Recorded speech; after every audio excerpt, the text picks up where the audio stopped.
Look up the word crazy in the dictionary and you might just find an asterisk beside the definition that says, listen to the Suebiquitous Podcast featuring Sue Duffield and you'll find out what crazy means.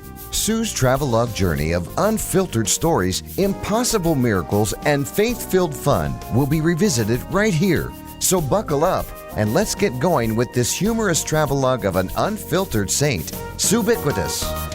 Well, it's episode number 43 of the Suebiquitous Podcast, and no, Sue Duffield's voice has not gotten lower. It is her husband, Harry, otherwise known as Jeff Duffield, sitting in again for Miss Susie Suebiquitous. She's on the mend. She'll be back next week. Things are improving, just still not to where she needs to be for you to hear her loving, dulcet tones as we're all used to hearing. But she's coming back. She's doing well, feeling fine, acting her normal self. She's not saying as much. However, in her stead, I'm here, and we want to get this out of the way. We want to thank folks for their kindness and their donations to us, their generosity to us. And if you're interested in donating to keep this podcast going, if you'd just like to send us a message and tell us you're doing a good job, if you don't going to say that, don't send us an email. But if you want to tell us that we're doing a good job, you can go to SueDuffield.com and send us a message from there, and we will definitely get it. But for number 43 podcast, I have who has become in the last several years a close personal friend of mine. And I'll just tell you a little about Jeff Pearls here. First of all, he has the same first name, the same middle name as yours truly. We grew up 3,000 miles apart from each other, but we're oh so similar. And I think you'll find that comes out as we talk. But Jeff Pearls, I'm going to let him tell you most about himself, although he hates doing it. I'm going to make him do it. But he is, I consider, the most talented, and you'll hear, bass singer in the city of Nashville. He's worked with a lot of great artists over the years, singing background vocals. More than likely, you've heard him. We'll talk about a little bit more of his background. But anyway, Jeff Pearls, welcome to Suebiquitous, the one and only Suebiquitous Podcast. Thank you so much. It's good to be here at the world headquarters of the Suebiquitous Podcast and Jeff Duffield Productions, Sue Duffield Ministries. The ministry complex here is amazing, folks. So anytime you have a chance to come out and take a tour, I'm sure they would be glad to host you. I knew once I turned him loose, it was going to go. I knew it was going to go, and it is going. Well, for those uninitiated, and I don't say that those who don't know, I'm just saying the uninitiated, because to get to know you is to be initiated. For those of those that are listening, tell us about yourself. Give us some background. There's really not a whole lot to tell here, but I moved to Nashville in 1985. I came to Nashville 3 days after I graduated high school. Wow. My goal in life was to sing in a gospel quartet at that time, and so that dream came true in 1987 when a group called the Fox Brothers asked me to fill in for them. I filled in for 5 years, and when you fill in, you fill in. Yeah, when I fill in. But we did a lot of fairs and festivals. Sang country gospel music and had the time of my life. And there are videos on YouTube that will prove it. You know, there are. But for those of you who have maybe seen those videos or will scroll through YouTube and some of those things, I'll just tell you, I don't look quite like I used to. That was a full head of hair and about 60 pounds ago. So, but it's you. You can tell. All they have to do is just listen for the low notes. There you go. And you quickly identify who the cat is with the low notes, and there it goes. But the funny thing, I saw, I think it was Nashville Now, or it was a show called Gospel Jubilee. Okay. Even though Fox Brothers did Nashville Now once. Well, that's the one, with I Ralph think. Emery. Right. Yeah. Ralph, the Ralph show. And you were on there, and you were throwing down some dance moves and some gyrations I had never known that you were capable of. You know what? If I tried that now, I would wind up in traction. But, my dad told me, he watched that show. He said, watching some of those moves, he said, I just need to take you to the vet and have you wormed. He said, Nobody moves like that unless they've got a problem. And looking back, hindsight's 20/20, but looking back, I would say he was right. Yeah, you actually were. You could have been in Ernie Haas and Signature Sounds group. Could have been back then. I couldn't today because I don't have enough hair. Yeah, well, that's true too. And I told Ernie that. Yeah, I'll bet you did. I had an opportunity twice, not once but twice, See? to go with Signature Sound, and that's because you can imitate George Younce. Well, I don't know. George was. I tell you what, George was a great guy. Once George sung a song, it had been sung, Yeah. And for those of you who don't know, George Younce was a legendary bass singer with the Cathedral Quartet. George probably had more influence over what I do than any one bass singer. Wow. Wow. And he was a great man, and I was privileged to be able to call him my friend as well. Yeah. That's great. So then I moved on from the Fox Brothers, worked for a record company for a while in the A&R department, and then went back on the road with a group called the Palmetto State Quartet, and was there for 5 years. And which is where I first met you. Okay. Believe it or not. Yeah, I know it made a big impact on you personally, which happens. I met you back then. It was around 2001. Okay. Believe it or not. We met, it was very brief, but don't feel bad. We had a guest on last week, Tammy Stevens, who told me the first time she met me, and I have no recollection of it whatsoever. So it's just coming back to me. There's a lot of people that tell me that, First time we met, I didn't remember. That was you, Yeah. It was a very brief meeting. I spoke to you for maybe 2 minutes, if that much. Okay. And I hope it was a pleasant experience. It was, but you quickly handed me off to the rest of your group and gave him the look like, here, deal with this guy, will you? I'm only kidding. So Palmetto State, and was there for 5 years, and then went with Old Time Gospel Hour Quartet. Right, that was from Jerry Falwell's church, right? Yeah. For 3.5. Now, just let me divert for a second. Yeah. Give folks an idea who don't know what some gospel singers go through to sing gospel music. Tell them what you used to have to do to commute and catch up with this group. Here's the thing. It was self-inflicted. It wasn't anything that somebody made me do, but I would drive 8 hours one way from Nashville to Lynchburg every week just to catch the bus, and then we would go out and sing, and then I would get back. We would get back probably around 2 or 3 in the morning, and I'd jump in my car and be home by 10 or 11 o'clock that morning. The things we do when we're young. I couldn't do it. I couldn't do it now. Yeah, no. I understand. Yeah, nope. I understand. Nope. That's just a glimpse. And you were not and are not alone in that type of thing. No.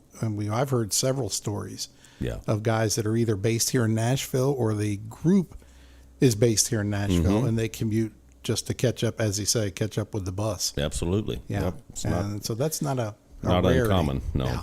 Yeah. So then Old Time Fashion Hour, and we worked together there. Yes, we did, but we didn't know it. We did not know it. That is correct. We worked together, and that was before I met you for 2 minutes, and you sent me off into the club with other guys. But that was a few years before that. I played and orchestrated an album for Doug Oldham, another legendary gospel singer. I think it was his last record, if I'm not mistaken. I think so. Yeah. I think it was.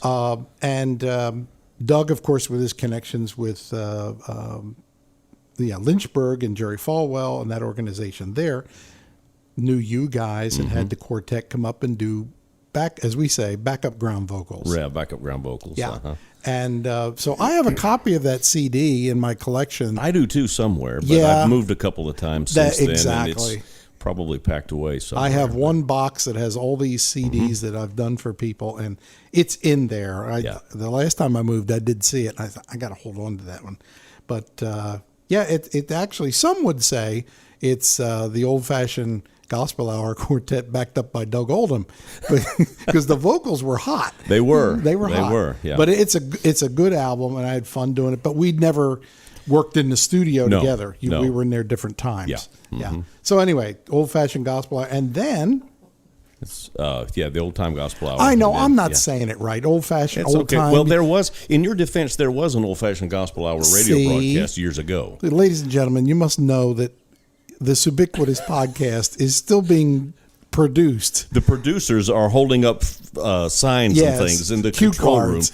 room. Yes, in as the we're sitting here World in the World Production Headset. Facility headquarters and saying old time gospel hour quartet. Yes. And making sure my hair is combed properly and that I don't blink my eyes. And now I'm getting more directions as we. There you go. Yeah. There you go. Anyway, thank you for the correction, Suebiquitous. Anyway, whatever the name of the group is, old something gospel singers, you moved on from them. I did. Yes. And went with a group called the Kings Heralds, who I am currently still singing with. And I've been there for going on 17 years now. So up until this point, I was beginning to wonder if I could keep a job, because I'd be here 5 years, 5 years, 3 years, and now I'm here 17. So Well, actually, you doing 5 years in a couple of groups is an accomplishment. yeah, Some of them last 5 minutes. that's true. Yeah, That's true. Or 5 days, Yeah. or whatever. So that's an accomplishment to do 5 years in a couple spots, and then 17 years. And let me say personally, the Kings Heralds is one of the finer sounding groups you'd ever want to hear. You may not know about them. Tell me about those a little bit, because they've been around for a while. Yeah, the quartet started in 1927 in Texas by 4 college students, and none of them are still with from that group. No, as a matter of fact, the original bass singer died about 5 or 6 years ago. He was a couple months short of his 100th birthday. Wow. And so we're celebrating 94 years of continuous gospel ministry this year. Quartet has traveled in 50 nations around the world. Wow. Doing evangelistic work and that kind of thing. Did they start out as a radio? They did. They were a radio quartet. Actually, what happened was they started in 27, and they kind of toured there in Texas for about 10 years. Then there was a young radio preacher that heard them, that was starting a radio broadcast, and asked them to join the broadcast, which they did, and they were part of that broadcast for 50 years. Wow. And they went independent in 1982. Wow. Yeah. That's amazing. Yeah. I mean, that says a lot about everybody involved, that they Absolutely. can work together in that kind of situation for those years. Yeah. So, okay, so then it's a quartet, obviously, so there's 4 guys. Yeah, 4 guys. Yeah, just no piano player. Hint, hint. But there's 4 guys in the group. And you're still traveling as much as possible. Still traveling as much as possible now with, the COVID and all of that. And what's their website again? khqofficial.org. Wow, good. Check that out. They have samples. I'm pretty sure you have samples of your music on there. Yes, we do. And again, Kings Heralds is also quite spread out on YouTube. There's a bunch of videos of them singing. Yes. And you will be glad you checked them out. You will definitely. Great music. They're great guys. I recently got to meet all of them and get to know them, and they're wonderful guys, all great talents and sincere guys. Well, in addition to that, you have also done, as we say, studio work. Yes, I have. So talk to us about some of that. I have. Well, I tried counting up the other day how many projects I've done background vocals for, and I lost track of about 150. I lost track of it. But, and the fun part is you really never know who you may be working with. You're just called in to do some background vocals on something. And this was...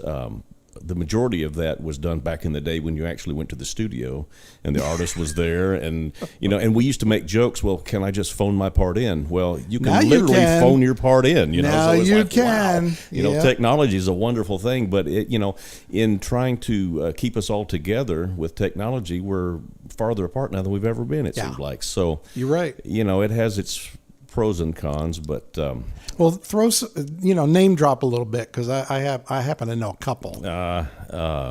For the Southern Gospel folks who have the Cathedrals Radio Days project, I didn't sing, but I did the narration on the beginning of the CD there. I gave a little history of the quartet. Bill Gaither, and the Homecoming. Right. videos. I've been on a bunch of those. You've heard my voice, and I think my face has only been on 2 or 3, but my voice has been on a lot. Well, Gaither knows what he's doing. He does, and use what you're best at. And a lot of Southern gospel, a lot of soundtracks. Done some work for some folks in the country field. Gene Watson, I've been on one of his records. Dolly Parton, worked with her a little bit. A funny story about the Gene Watson stuff. We did some remakes of a couple of Gene's hits that he'd had, back in the late 70s, early 80s. And this was probably in the mid 90s when we did this. And so I was riding home one day and had my radio set on WSM here in Nashville. For those of you who don't know, WSM is like what they call the Air Castle of the South, and they play traditional country music.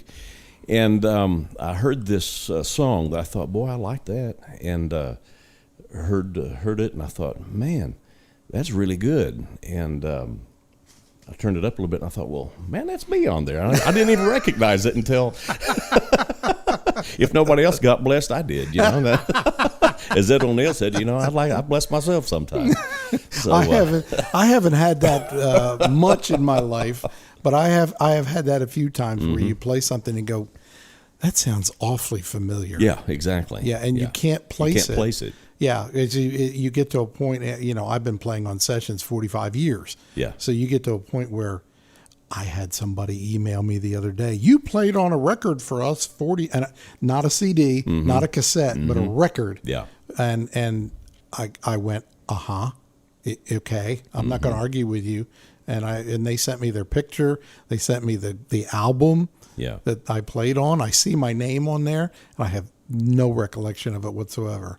And that's something. Yeah, I obviously did it because my name's on there, and I know that happens with you as well. Tell us about working with Dolly. Oh, she was great. She was wonderful. I walked in and she hadn't gotten there yet, and she came in and it was like I was her long lost brother. Yeah. Did the background vocals on the songs that she wanted, and then we sat around and listened to the playback. And Dolly is this mega star with, and she produces some of her own stuff too, and she's asking me my opinion. What do you think? Do you think we ought to do it this way or that way? And isn't that cool? Yeah. And anything that I needed in the studio, she got up and got it. If it was a glass of water or my whatever. Goodness. Wow. Yeah, it's just whatever. No prima donna thing at all. Not at all. That's great to hear. She was just a wonderful, wonderful human being. I've kind of heard that, from Yeah. other folks as well. I've not had the privilege to meet her. She does a lot of obviously philanthropic things. Absolutely. Behind the scenes. Yes. One thing that she did a few years ago when they had the forest fires in Pigeon Forge and Gatlinburg, she raised a lot of money and gave a lot of her own. Yeah. To help folks rebuild over there. But that's good to know. That I love her new take on Jolene, her song Jolene. Vaccine. That's funny. Got a sense of humor. But I think one of my favorite memories, other than working with Dolly, was the few times I got to go out and sing backup on the Grand Ole Opry. And sitting in the green room. Yeah. And just listening to those older country music stars who are no longer with us. Sure. People may not recognize their names now, but people like Jumpin' Bill Carlisle and Grandpa Jones and Porter Wagner and some of these guys just sitting in the back room telling road stories. And there's nothing about, at a time when they were riding around in an old vehicle with a bass fiddle strapped to the top. The hardest thing I've ever had to do is ride around in an air conditioned van. These guys, they pioneered country and gospel music. It was just incredible listening to those stories. Oh, there's no doubt. Yeah, there's no doubt. Well, speaking of road stories, we'll have another subject we'll get to. Okay. When we need to get out of the road stories, I have something else to ask you. Okay. But speaking of road stories, we all have them. Yes. And if you got any that you can share. That's the key. Somebody asked me, said, when are you going to write a book about your career? I said, well, a few more people have to die first. Yeah. So, or as a friend of mine said, I could write it, but I'd need about 12 lawyers. Absolutely. Yeah. So anyway, give us a back, some of the glimpse into that back side. I mean, some things that have happened to you Yeah. personally. Well, some of the things that have happened fall into, a couple of categories. Either pitiful, you kind of feel sorry for people, or, not so funny at the time, but looking back on it, we can laugh about it, because it generally, something that happens that's funny is generally somebody's done something or said something. And so, sometimes it could be at other people's expense, but when you're on the road, you meet all kinds of people. And Howdy. I remember one time, one thing that caught me off guard, this has never happened in all of my years on the road. We were singing at a pretty good-sized church in California, and there was a lady that they wheeled in a hospital bed, a full-size hospital bed, and kind of propped her up there, and she listened to the concert, and that was just unusual. Sure. You don't expect to see that. No, that'd catch your eye. Yeah. We had one gentleman one time, we were on the East Coast, and he was a Christmas program, and it was one of those deals where, you got the two big Christmas trees on the side of the platform, and it was a fairly big platform, and they had these poinsettia plants, And he got up and gave us a beautiful introduction, and our first song that night was "Oh Holy Night." There was about 1,200 people there, and there was about, 7 or 8 steps from the top of the stage there down to the floor. And he gave us a wonderful introduction. We began to sing "Oh Holy Night." Well, as we were singing, he was making his way down those steps to his seat on the front pew. Oh, no. And something happened. I don't know if his knees gave way or he tripped or whatever, but this gentleman went into slow motion in front of my very eyes, and he took out about 20 of these poinsettia plants, and he was rolling around on the floor with dirt and, poinsettia petals all over him. About the time that we were singing "Fall on Your Knees," it was just one of those surreal things. It's like, this can't be happening. It's just true story. It happened. I've been known to do things. I'm always, from an event that happened many years ago, very careful of steps off of a stage, because I was on one that had very narrow steps, very short steps. In a church, and they had carpeted the steps. Yeah. With a thick carpeting. Yeah. And we were closing the service, and I decided to walk off and get to the back of the auditorium to greet people. And as I think it was my wife was finishing praying, I hit them with my dress shoes with my leather soles, and down I went. I was flat on my back, laying there just, while she was trying. Needless to say, that was the end of the prayer. We had a situation just a few weeks ago where we were doing at a church for multiple services in the morning, and then we were doing a concert that night at the same church. Okay. And so for one of the services, while they were having song service, and how people do in church, and so the piano player started this song, and all of a sudden there was this lady. She raised her hand, and the song leader stopped, said, "Yes, ma'am." She said, "Could you please raise the key? This is not a good key for me." So they raised the key for her and the rest of the congregants, and proceeded with that was a new one. I never seen that before. No, I have been playing the piano for 55 years, in church for 53, easily. And that's a lot of services in 53. I have never encountered that. Have you ever had somebody come up to you in the foyer of a church before the concert and want to buy a CD, but the prerequisite is that it can't have your picture on the front? Have you ever had that? No. We have. In Arkansas one night, this man came up and he said, "I want to buy a CD, but I want one without y'all's picture." And so we had one, so I sold it to him. I said, "Sir," I said, "why do you want one without our picture?" And he looked at me, he's just as straight faced as he could be. He said, "Because y'all are too dang ugly." And he didn't say dang, and he was in the lobby of the church. Oh, baby. Absolutely. Oh, baby's right. I was like, whoa. I couldn't argue with him. But, and then I had another guy one time in Arizona after a church service, morning service. He was one of these guys that would come out in the lobby and he'd just talk loud, and everybody could hear where he was. And I was standing at the back door after the service shaking hands with the folks as they came out, thanking them for coming and that kind of thing. And he came up and shook my hand. He said, "Boy," said, "you've got one heck of a voice." And he didn't say heck right there in the church, and I was like, and everybody's turning around looking, and I was so you get them. Yeah, like in the a few years ago, we were in Pittsburgh in a retirement center, and they told us there was an Air Force or Army general that was going to be there, and they wheeled him in. He was an older guy by then, but he was a general, and they wheeled him in a wheelchair, and sat through the program that we did, 40 minutes or so, whatever, and then at the end, he insisted that the nurses wheel him up to us to talk to us. Yeah. And as he came up there, he shook our hand and pretty much complimented us on our program, but kind of used some of the language that you described to make that happen. So have you ever had anyone while you're on the platform make gestures that are inappropriate to you? No, I have. I don't. We have. Don't think I've had the privilege. Yeah, and we were in Miami one night, and this was in March. I think you need to stay out of Florida.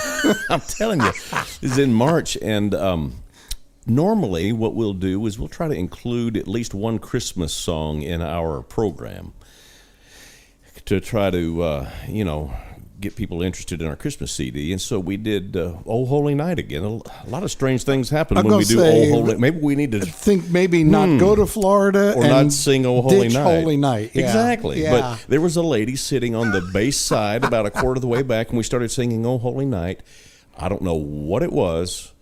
She got up, made her way to the center aisle during the middle of that song, stormed down the center aisle, got to the lobby of the church, turned around, and essentially told us that she thought we were number one with both her hands and with a bullet and walked out the door. I have no idea what that was all about. But was it something I said? Exactly. So you beat all kinds. And when you hear these stories, you say to yourself, the question comes up: so you want to be in show business? Mm-hmm. That was the first thought that comes. Well, we're going to be wrapping this up here. This has flown by as I knew it would, the time that we've had together. But two things I want you to talk about real briefly, and one of them is your lovely wife, yes, Miss Linda. Miss Linda, yeah. Yes. Tell us about Miss Linda. Miss Linda. She interesting thing. People want to know, how did you meet? Well, here's how we met. Miss Linda's brother. She wasn't in a concert and stormed out. No, okay. Not at all. Okay, no. Okay, just not in the concert. Okay. Miss Linda's brother is married to my sister and has been for the past 21 years, and so that's kind of that's how we met. But I can tell you that Linda has been a godsend to me in my life. I was 41 years old when I got married. I thought that it was going to pass me by, and I was okay with that. Yeah. And Linda came along, and I realized that, I needed her stability in my life. Sure. But like a dummy, I tried to pray her out of my life because, but it's funny how God kind of shows us what we need when we need it. And I thank God every day for Miss Linda, I'll tell you. Well, she is the highest compliment that I can give to a lady, anyone that I meet and come across. My highest compliment that I give is she's a sweetheart. Yes. And that is the personification of your dear wife. Yes. She is absolutely. exactly a sweetheart. Absolutely. Like the one I'm married to most days. Yeah. We did good. As we they both say, outkicked our coverage. Outkicked our coverage, right. Married up, all those kind of good things. Yeah, absolutely. Well, so where is all of this taking you, let's say in a spiritual vein, if I can get spiritual for just a minute? Yeah. Where's all this taking you that we've talked about here today? Where are you headed, I guess, is probably a good question. You know what? Let me just tell you a quick little story here, and it'll kind of sum up where I have been trying to live for the past several years, and not always successful. But one evening, we were in California with the Kings Heralds, and we were in Blythe, California. Now, if you have ever been to Blythe, California, you know that there's one main road that runs through the center of the town. And I tell people that if anybody can pull anything stupid off, we can do it. We got lost in Blythe, California. There's only one road in the place. We got lost, okay? So you tell us we can't do it, we will prove you wrong every time. So we had a flight the next morning out of Los Angeles, California, and so we had to get up early. And I drew the short straw. I had to drive. And so we left about 4 o'clock to head to Los Angeles. And so the rest of the guys were asleep. And it was just me driving. It was dark. And I began to just pray and thank the Lord for his blessings on my life. Somewhere in all the praying and praising, I don't know where it happened, but somewhere it turned from that to grumbling and complaining. Oh. Yeah, I don't know, still don't know how it happened. Mm-hmm. We get to LAX. We get on the plane. We have to land in Dallas to catch a flight to Nashville. Before we land in Dallas, the pilot comes on the intercom and he says, folks, he said, there's storms below us in Dallas. He said, so we're going to have a bumpy descent down through these clouds. He said, so please fasten your seatbelts. Well, about this time that he said that, he told us that we were on final approach. I looked out, and we were still above the clouds, and there was sun shining above the back of the clouds there, and there were the biggest birds I had ever seen that were catching the thermals, you know. Yeah. They were huge. We were probably flying at about 25,000 feet. Oh, my. So these birds they were big birds. I could see them in the distance. And the Holy Spirit spoke to me at that point, and he said, you remember all that complaining you were doing earlier? And I said, yes. He said, you see those birds over there? He said, those birds do not have any clue that there are storms in Dallas. All they know is that they're up here doing what I created them to do, is ride the wind.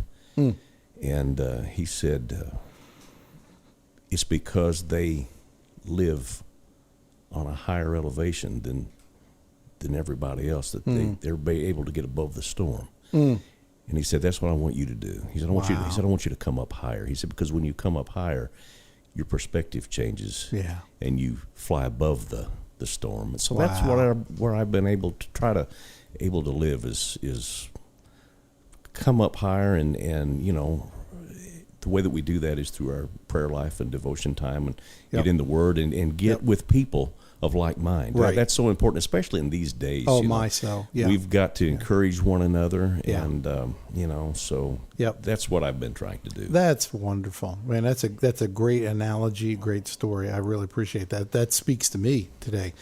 Well, Jeff Pearls, thank you for participating in podcast number 43. It is my pleasure, and you know what? Please don't wait until Sue gets another piece of chicken hung in her throat to invite me to come back and be a guest. Oh, no. This has been fun. Oh, yeah. I would love to do it again sometime. Oh, yeah. I knew you would. And listen, the next time we have to do the four of us. Oh, that would be fun. I think to get Miss Linda, because Miss Linda has special songs that she's written. And I know her little special songs that she's written would be a blessing. Oh, it's blessed me. I know. I saw when she first started singing them. I saw how blessed you were. Yes. You couldn't even control yourself. You were so blessed. You were overwhelmed. Yes. And not to mention, well, your wife, I think my wife brings out another side to your wife. Oh, I don't think. I know. So we must do the four of us.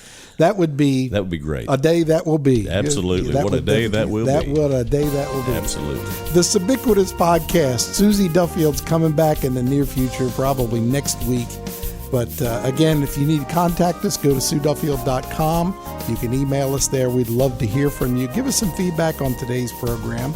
Jeff Pearls, thank you. You are a good friend. You are the man. And let me also mention the Kings Heralds, KHQofficial.org. You will find out more information than you probably want to know, but you need to know about Kings Heralds group and Jeff Pearls, the leader of the group, I call him. No. I know you're not, but I know, but it looks good. You know, it sounds good on the radio. It sounds, or wherever else we're listening to this. Jeff, thank you again. Thank you. Oh, I'm glad to have you, and we will do it again. Thank you again for listening to the Suebiquitous Podcast, episode number 43. We will talk to you in the very near future.